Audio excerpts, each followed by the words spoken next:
From Homeless to Billionaire, the J.K. Rowling story. Welcome to English Stories for Everyone. Today I want to tell you about a woman who was rejected 12 times before she changed the world forever. December 1994, Edinburgh, Scotland. Joanne Rowling sat in a small, cold apartment with her baby daughter sleeping in the next room. She had no job, no money, and no hope. Her marriage had failed, her mother had died, she was living on government welfare, barely surviving. Some days she couldn't afford to heat her apartment, so she would bundle up her baby, walk to a small cafe, order 1 cup of coffee, and sit there for hours, writing in a notebook while her daughter slept beside her. People in the cafe probably thought she was wasting her time. A single mother with no money, scribbling stories about a boy wizard. What kind of future was that? But Joanne kept writing, because writing was the only thing that made her feel alive. The idea had come to her in 1990, on a delayed train from Manchester to London. She was staring out the window when suddenly the complete image of a boy wizard appeared in her mind.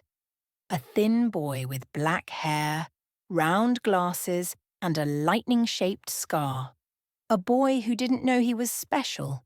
She didn't have a pen, so she just sat there for 4 hours, developing the entire story in her head. By the time the train arrived in London, she knew she had to write this book. But life got in the way. Her mother died.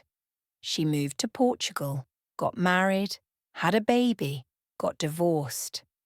Everything fell apart. She returned to Scotland with nothing but her daughter and that unfinished story. Now, sitting in that cafe day after day, Joanne finished what she had started. She called the book Harry Potter and the Philosopher's Stone. In 1995, she found a literary agent. Hope flickered in her heart. But then came the rejections. 12 publishing houses said no.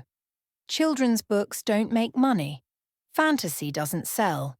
Nobody wants to read a 300-page book about a wizard school. Joanne was devastated. Maybe everyone was right. Maybe she should give up, get a normal job, forget about her impossible dream. But something inside her refused to quit. She had spent 5 years writing this book. Harry Potter wasn't just a story to her. It was survival. It was hope. It was proof that even when life crushes you, magic still exists. Then, in 1996, a small publishing house called Bloomsbury took a chance. They agreed to publish her book but warned, "You probably won't make much money." Get a day job. They printed only 1,000 copies. They even told her to use initials, J.K. instead of Joanne, because boys wouldn't read books written by women. In June 1997, Harry Potter and the Philosopher's Stone quietly appeared in bookstores. And then, magic happened. Real magic. Children discovered the book. They fell in love with Harry, Ron, and Hermione. They told their friends. Teachers read it in classrooms. Parents couldn't put it down. Word spread like wildfire. Within months, the book became a phenomenon. Publishers worldwide wanted the rights. Movie studios came calling. Suddenly, the woman who couldn't afford to heat her apartment was signing million-dollar deals. But the real magic wasn't the money. It was the impact. Children who hated reading were suddenly devouring 700-page books. Kids stayed up all night with flashlights, desperate to know what happened next. Libraries had waiting lists months long. J.K. Rowling wrote 6 more Harry Potter books. The series sold over 500 million copies worldwide.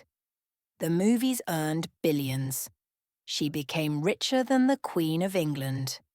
But she never forgot those dark days in the cafe, when she had nothing but a story and a stubborn refusal to give up.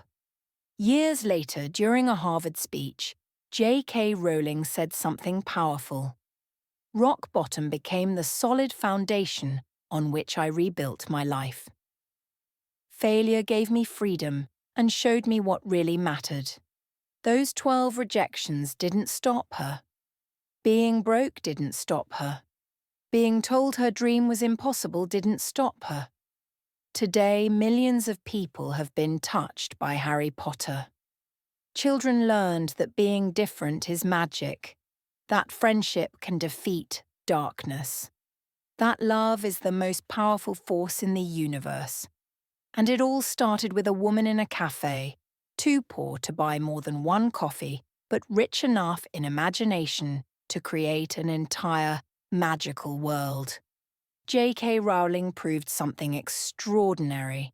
Your current situation doesn't determine your future destination. The world might reject you 12 times, but you only need one yes to change everything.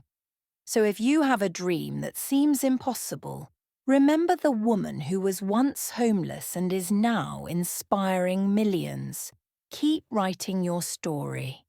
Keep believing in your magic, because sometimes the most powerful wizardry is simply refusing to give up.